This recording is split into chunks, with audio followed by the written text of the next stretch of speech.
Well, what I tell you, I told you that the Connor Stalions Netflix documentary was going to be a nothing burger. It was going to be a reclamation project, a PR tour designed for him to look better in the grand scheme of things instead of any actual truth coming out, any new insight, any new nuggets. All it was designed to do was make Connor Stalions look like a sympathetic figure. One of my favorite movies is 3:10 to Yuma.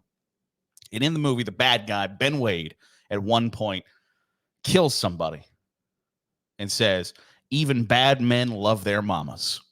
After that guy had talked bleep about his mama. Even bad men love their mamas. And when you try to make the argument that you cheated for 2.5 years, because by God, I love my mama. I love my mama too.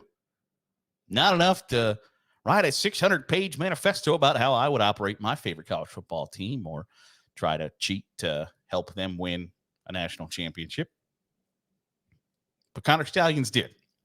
And it's kind of the ultimate takeaway from the documentary is I did all this because I love my mama. My mama loved the Michigan Wolverines. Well, that doesn't mean you didn't do things that were against the rules. And to be just quite frank, I almost have more questions after the documentary, or maybe not even more questions, but questions that were not answered by the documentary. For instance, it certainly appears as if it is either one or the other. I like to tell you it can be both. I don't think in this situation it can be both.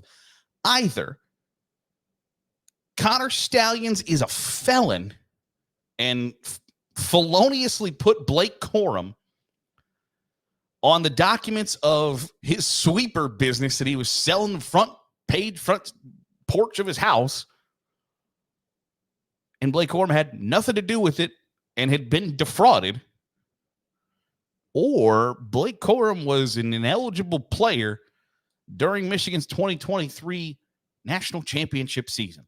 Like it doesn't feel as if it can be both. So is Connor Stalions a felon, or was Blake Corum ineligible? I would love to know the answer to that question.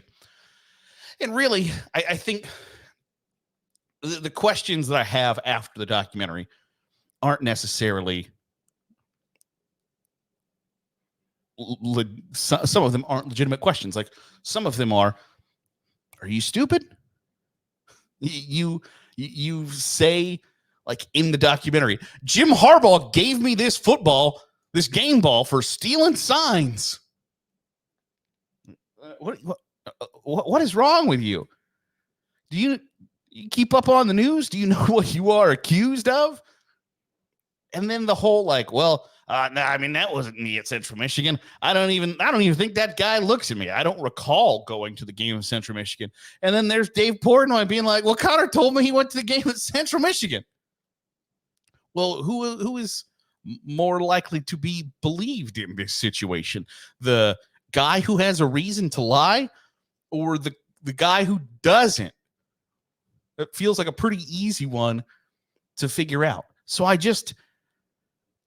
knew, and I knew going in that there is not going to be a whole lot uncovered here, right? And maybe there might have been slightly more than I thought was going to be uncovered, because they show the footage of, being investigated by the NCAA. I don't think Connor Stalions comes off real great in that. I think it's abundantly clear that Jim Harbaugh knew what was going on and to kind of try to argue otherwise. And my one of my big points of contention has been, if you try to argue about the way the message is delivered, right, you don't like the way that maybe the NCAA leaked a draft letter, or the NCAA did this or that. When you're not arguing the central point, when you're not saying Connor Stalions did not do the things he is accused of, and here is why. Here's the proof. You have lost. Johnny Cochran made the whole, if the glove doesn't fit, you must acquit strategy. The de facto strategy, right? I got to throw them off the scent of the main issues of this case, preoccupy people with fluff and bullcrap to get them to not focus on the fact that there are overwhelming gobs of evidence that show that Connor Stalions is guilty of what he has been accused of. Well, it's not illegal to steal signs. You're absolutely right. It's not. It's not illegal to do that.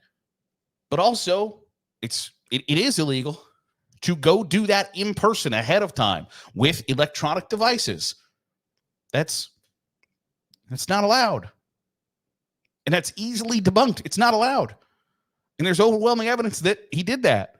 Oh, well, he was a lone wolf who was standing beside Michigan's coordinators on the sidelines and pointing out play calls and hand signals to offensive and defensive players. How is that a lone wolf? Well, not everybody does it. Do they?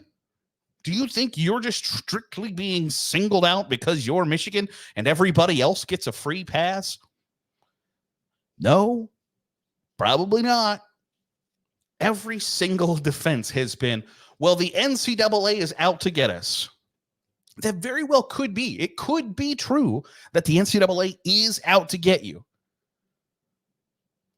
But that doesn't mean you didn't do the things you're accused of. And so for like the 15th time, there is no argument here. There is no, well, actually, because it's abundantly clear of what Connor Stalions did. And I don't think that changes because I love my mama. No, I'm not cynical enough to pretend as if that's him saying, I got to figure out a way to get everybody off my back.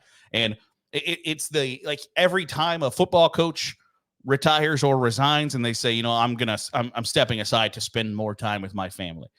Well, no, you're not, because you're going to start coaching again in another year or so, or take an assistant's job or whatever. But that's a bulletproof response, right? You can't attack a coach for stepping away for the idea that they're doing it to spend more time with their family. Because even the most heartless bastard isn't going to be like, bullshit. Like, you're not going to do it. Because families are off limits, right? Like, I'm not going to sit here and say, like, every high school football coach who went like 0-25 is like, I'm going to step aside to spend more time with my family. No, you're not. You're quitting before you get fired. Like, you got pride just like everybody else. Nobody cares. And Connor Stalions, I don't think I'm cynical enough to say that's what he's doing here. Because that would be saying he doesn't really love his mama. But I do think he's trying to bulletproof himself with that defense of like, well, you can't hate what I did because I did it because I love my mom. Even bad men love their mamas. And yet, they don't go to the lengths that you went to help your football program do things that were against the rules and to try to deflect and defend your conduct and actions because, well, I was just doing it because I love my mama, is malarkey. That's not cool. It's the same thing as athletes now holding their kids during a press conference or whatever because they believe, hey, I'm not going to get a mean question here. I'm not going to get asked a controversial question. I'm not going to get really pressed for an answer if I hold my kid while I do this. It's the same exact thing of Connor Stalions saying, I did it because I love my mama. Because who's going to say, no, you don't?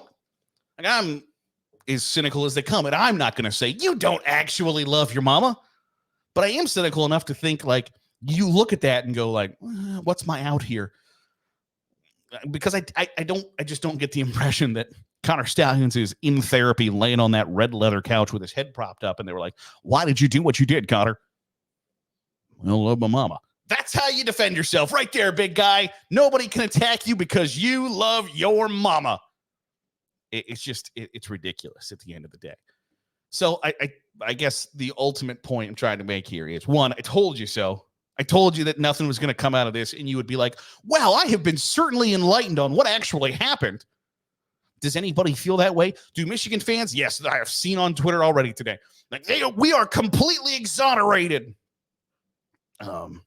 What? No, that was not my takeaway or any other reasonable human being's takeaway.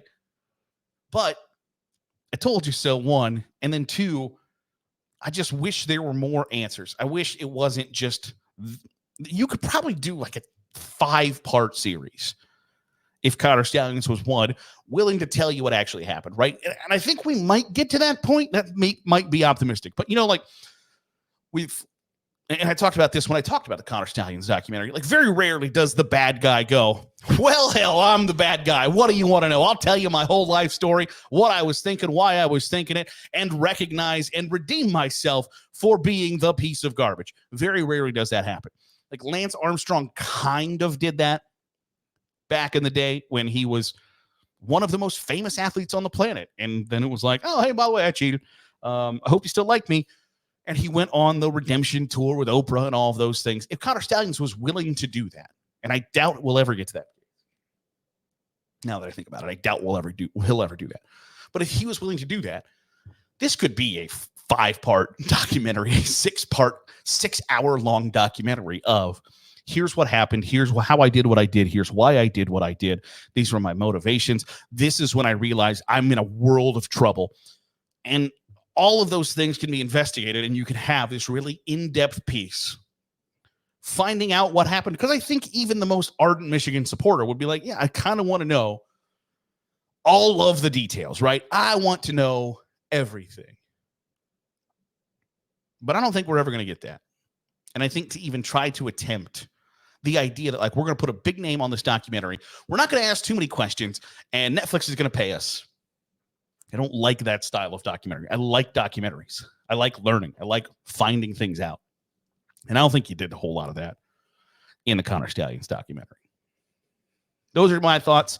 Want to know yours. What did you think of the documentary? Even if you're a Michigan fan and you think I'm the biggest fat blob that's ever opened his mouth and hot air spewed out, I want to hear from you. I want to have that conversation in the comments down below. So drop your comments there and let's chat. That'll do it for today's episode of the Daily Huddle. Appreciate you making us a part of your day, however it is, wherever it is you're doing so. If you're here on YouTube, hit the subscribe button. Make sure you're getting all the great college football content. If you are listening on a podcast feed, drop a 5-star review. It goes a long way in helping out the channel. See you tomorrow for another episode of the Daily Huddle.